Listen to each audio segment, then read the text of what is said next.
Assalamualaikum students, welcome back to EVEC High School Homework Series. Kids, in today's video, we will complete Class 5 Science Chapter number 3, Flowers and Seeds, MCQs, short question answers, constructed response questions, and investigate part. So let's hop on to page number 38 from where our MCQ section starts. So the first MCQ is, the given figure is of a dicot seed. Dicot means एक cotyledon वाला. Which statement is correct about it? Alright, so kids हमें पता है कि seeds की two types होती हैं, right? One is monocot and one is diacot. Diacot वो seed होता है जिसको आप easily two parts में divide कर सकते हो और monocot वो होता है जिसको आप two parts में divide नहीं कर सकते हैं. Alright, endosperm is present which stores food. There is no role of cotyledon in storing food. Cotyledon stores food for the embryo. Cotyledon appears in the form of protective cap.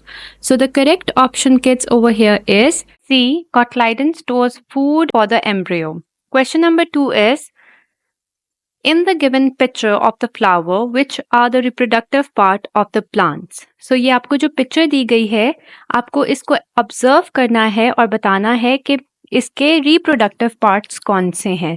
यहाँ पे उन्होंने हमसे female या male reproductive parts नहीं पूछा, उन्होंने हमसे दोनों पार्ट्स पूछे हैं. Okay, so we need to answer it. So kids, before we answer this, let's discuss this part first. So kids, ये देख रहे हो आप, this is structure of a flower. जो एंथर और फिलामेंट आपको नजर आ रहा है, this is male reproductive part और इन दोनों को मिला के हम कहते हैं स्टेमन. ओके, और यहाँ पे जो आपको स्टिग्मा, स्टाइल एंड ओवरी नजर आ रहा है, this is the female reproductive part known as carpel और पिस्टल. ओके, आपकी बुक में ये वर्ड कार्पल यूज किया गया है, so you will say carpel.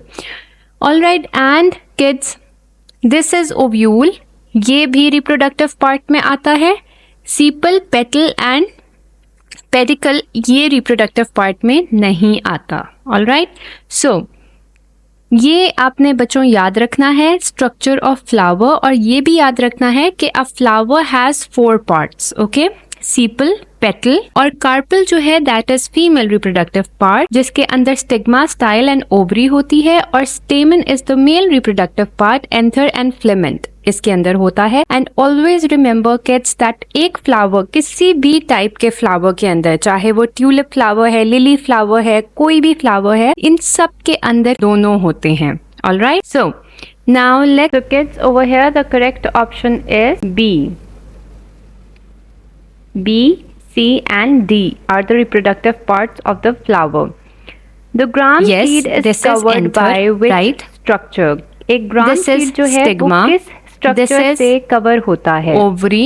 This is ovules. वो आपसे पूछ रहे हैं कि जो एक चने का दाना होता है, gram seed होता है, उसका जो outer most layer होती है, ठीक है, जैसे आप अगर एक चने का दाना लेते हो, उसको वाटर में रखते हो और सुबह आप उसको छीलते हो, तो आपको पता है आप उसको बहुत आराम से छील सकते हो. सेम एज आलमंड, बादाम की तरह आप उसको भी छील सकते हो. Okay, so the correct option है सीड कोट. ओके, ये होता है एक चने के दाने के ऊपर. Which conditions are necessary for seed germination? Seed germination का बच्चों जो उर्दू में मतलब है, ये है कि जब एक सीड जो है उसको आप ज़मीन में डाल देते हैं और उसके बाद जो प्रोसेस स्टार्ट होता है दैट इज़ कॉल्ड जर्मिनेशन, जिससे एक नया प्लांट बनता है. ओके, जिस तरह हम इसको खालिस उर्दू में कहेंगे कि जो बीज है वो फूटता है, ठीक है, फूट के एक नया प्लांट बनता है. Okay, so that is called seed germination. और इसके लिए क्या चीज़ ज़रूरी है? The correct option is C, water, temperature and air. ये चीज़ें सबसे ज़्यादा ज़रूरी होती हैं सीड को जर्मिनेट होने में. Which type of pollination is must for papaya? Kids always remember के cross pollination is must for papaya plant. Okay, papaya जो कि पपीता आप खाते हो, इसमें cross pollination is must, because कुछ पपाया प्लांट्स वो होते हैं जिनमें सिर्फ रिप्रोडक्टिव ऑर्गन्स होते हैं और कुछ पपाया प्लांट्स वो होते हैं जिनमें सिर्फ मेल रिप्रोडक्टिव ऑर्गन्स होते हैं. Alright, so that's why cross pollination इनमें बहुत ज़्यादा ज़रूरी होती है. And what is cross pollination? जिसमें सेम टाइप का प्लांट जो है वो, एक प्लांट जो है वो सेम टाइप के दूसरे प्लांट के ऊपर अपना पोलन ग्रेन ड्रॉप करता है. Okay, Now next exercise is write short answers. Question number 1 is can you tell the names and functions of the four part of the flower? जिस तरह हमने इस पार्ट में देखा कि किस तरह से एक फ्लावर के डिफरेंट पार्ट्स होते हैं, सीपल है, पेटल है, कार्पल है एंड स्टेमन है, तो ये सारी चीज़ें जो हैं ये बेसिकली 4 डिफरेंट पार्ट्स हैं एक फ्लावर के. ओके तो अब इनके डिफरेंट फंक्शंस हैं. किड्स, जो सीपल होता है it protects the flower bud before it opens. ये प्रोटेक्ट करता है उस फ्लावर के बड को, फूल को. जैसे जब वो कली होती है फूल, तो आपने देखा है वो ग्रीन कलर का उसके ऊपर इस तरह से कवर होता है, प्रोटेक्टिव लेयर बनी हुई होती है, राइट. और फिर वो आहिस्ता आहिस्ता से फ्लावर बनता है. तो वो जो ग्रीन कलर का पार्ट ने उस बड को कवर किया होता है दैट इज़ कॉल्ड सीपल. ओके और ये यूजुअली ग्रीन कलर का होता है और ये फ्लावर के बड को प्रोटेक्ट करता है before it opens. Then comes petal. Petal की ड्यूटी होती है दैट दे अट्रैक्ट, अपनी तरफ मुतवज्जा करते हैं इंसेक्ट्स को, बर्ड्स को with their colour and scent, अपनी खुशबू से और अपने रंग से. And it also helps in pollination. Then comes carpel. Carpel जो है that is the female reproductive part of the flower और इसके अंदर स्टिग्मा, स्टाइल और ओवरी होता है. Okay then comes stamen which is the male reproductive part of the flower made of anther and filament. अगर आप flower and seeds को नहीं understand कर पा रहे तो I will recommend you to watch this video first, जिसके अंदर आपको एक flower का explanation दिया गया है कि किस तरह से एक pollen grain जो है वो एक seed और फिर उसके बाद एक fruit या flower बनता है. तो make sure that you watch this video so that you can get a clearer picture. इसमें आपको सारी एनिमेशन में समझाया गया है कि किस तरह से फ्लावर जो है वो फ्लावर के different parts different duties perform करते हैं. Then comes next question that is question number 2. How will you compare self pollination and cross pollination? तो answer is self pollination. Self pollination kids मैं आपको one liner बता देती हूँ कि इसमें एक प्लांट जो होता है वो अपने ही अंदर या अपने ही प्लांट के किसी और फ्लावर के अंदर जो है वो पोलन ग्रेन ड्रॉप करता है. और क्रॉस पोलिनेशन वो होता है कि जब एक प्लांट किसी दूसरे प्लांट के अंदर, लेकिन अपनी टाइप के किसी दूसरे प्लांट के अंदर जो है वो अपना पोलन ग्रेन ड्रॉप करता है. So let's discuss self pollination. Pollen goes from stamen to the carpel of the same flower. It happens in one plant. It does not need insect or wind. The new plant is similar to the parent plant. Self pollination में kids आपने हमेशा याद रखना है कि ये अपने parents की तरह के होते हैं. सेल्फ पोलिनेशन एक बहुत सिंपल सा प्रोसेस होता है, ठीक है. डिस्टेंस इतना ज़्यादा नहीं होता, तो ना उनको इंसेक्ट्स की ज़रूरत होती है, मतलब बर्ड्स वगैरह की, कि वो उनका पोलन ग्रेन लेके तो किसी दूसरे फ्लावर पे जाएं, और ना उनको विंड वगैरह की ज़रूरत होती है. It can travel on its own. और ये एक प्लांट में होता है. Okay for specifically understanding this point I will also recommend you to watch this video first so that you get a clearer picture. So then comes cross pollination. Cross pollination में pollen goes from the stamen to the carpel of another plant of another flower of same type. It happens in 2 different plants of same type. It needs insects or wind. The new plant have different features. उसके different खदोहाल होते हैं to the parent plant. Okay.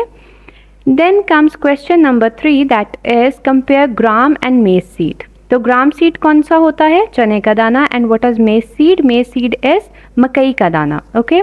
ग्राम चने आप लोग खाते होंगे, अम्मी घर पे पकाती होंगी. एंड मेज सीड ऑल्सो आप लोग कॉर्न्स लेके खाते हो, राइट? तो वो that is maize seed.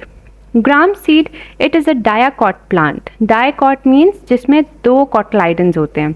It has 2 cotyledons. Food is stored in the cotyledons. The seed can split into 2 parts. 2 leaves grow during germination. Okay. और इसमें जब ये जर्मिनेट होता है, जब ये प्लांट बनना शुरू होता है, तो सबसे पहले इसके 2 लीव्स निकलते हैं. देन कम्स मेज seed. It is a monocot seed. Monocot मतलब एक कॉटलाइडन वाला. ओके. आप इसको ओपन नहीं कर सकते. It has 1 cotyledon. Food is stored in the endosperm. Okay. Gram seed में food is stored in cotyledon, जबकि मेज सीड में food is stored in endosperm. The seed can not split into 2 parts. One leaf grow during germination, और ये जब germinate करता है, ये जब फूटता है तो इसमें से ओनली वन लीफ निकलता है। Next question is question number 4, define reproduction. Kids, plants में रिप्रोडक्शन आपने बताना है कि व्हाट इज दैट। रिप्रोडक्शन, सबसे पहले आपने इस तरह हेडिंग मेंशन करनी है, then you will write reproduction is the process by which organisms produce new organisms of their own kind for the continuation of their generation. Okay, ये मैंने आपको उर्दू में इसलिए यहाँ लिखा है ताकि आप इसको और अच्छे से अंडरस्टैंड कर सकें कि वो अमल जिसके ज़रिए जानदार अपनी नस्ल के तसलसल के लिए, यानी अपनी नस्ल को बढ़ाने के लिए अपनी ही नौयत के यानी अपनी ही तरह के नए जानदार पैदा करते हैं। ओके, और रिप्रोडक्शन किन चीज़ों में होती है? Each and every living organism में रिप्रोडक्शन होती है, either it's human, animals, plants, birds, whatsoever, her cheese, even micro organisms. Okay, जैसे आपने अपने पहले चैप्टर्स में पढ़ा है, दे ऑल्सो रिप्रोड्यूस। ओके, सो हर किस्म की जो जानदार चीज़ है, हर किस्म की जो लिविंग थिंग है, उसके अंदर रिप्रोडक्शन का प्रोसेस होता है। Next question is label the given picture. ये किड्स आपकी बुक के ऊपर पिक्चर दी गई है और कहा गया है कि आपने इसको लेबल करना है, but what you will do is you will make this diagram on your notebook और फिर आप यहाँ पे उसको लेबल करेंगे। One is petal, then comes stigma, style, ovule, pollen, anther, filament, ovary, sepal and pedicle. Let's hop onto our constructed response question.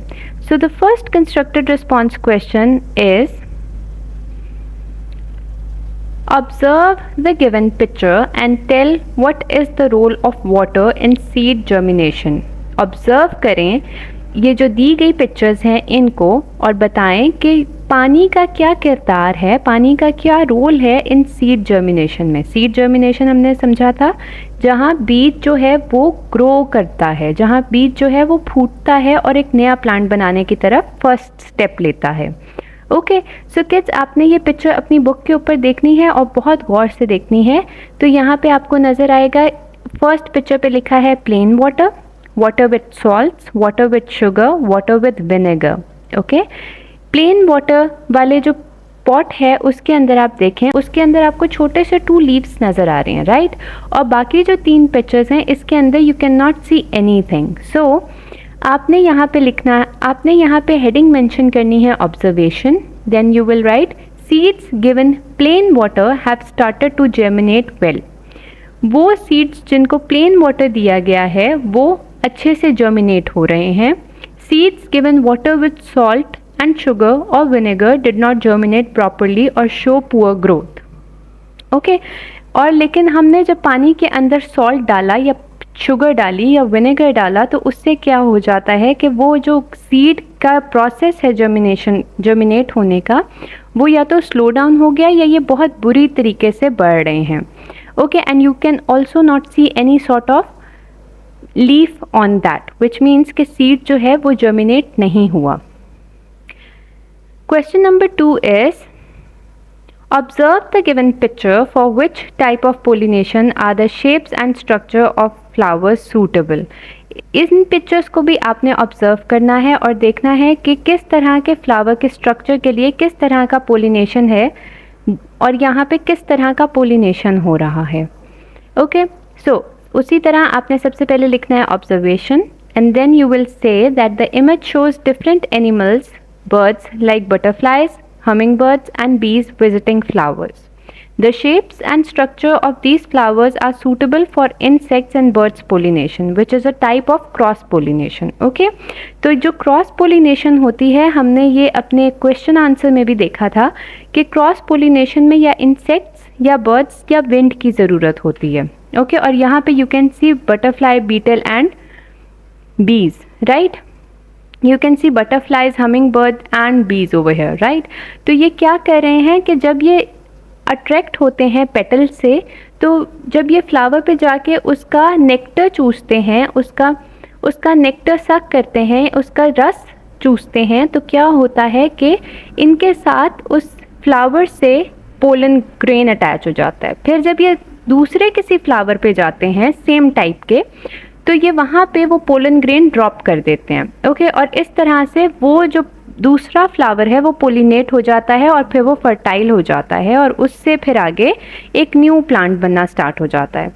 So kids, next exercise is your investigation part. Investigation part में आपने क्या करना है, that is Q1. If all insects become extinct, what will be its impact on flowering plants? Answer is, if all insects become extinct, flowering plants will not be able to make seeds properly because insects help in pollination. If you liked the video, please subscribe to the channel, like the video and share it with your friends. See you in next video.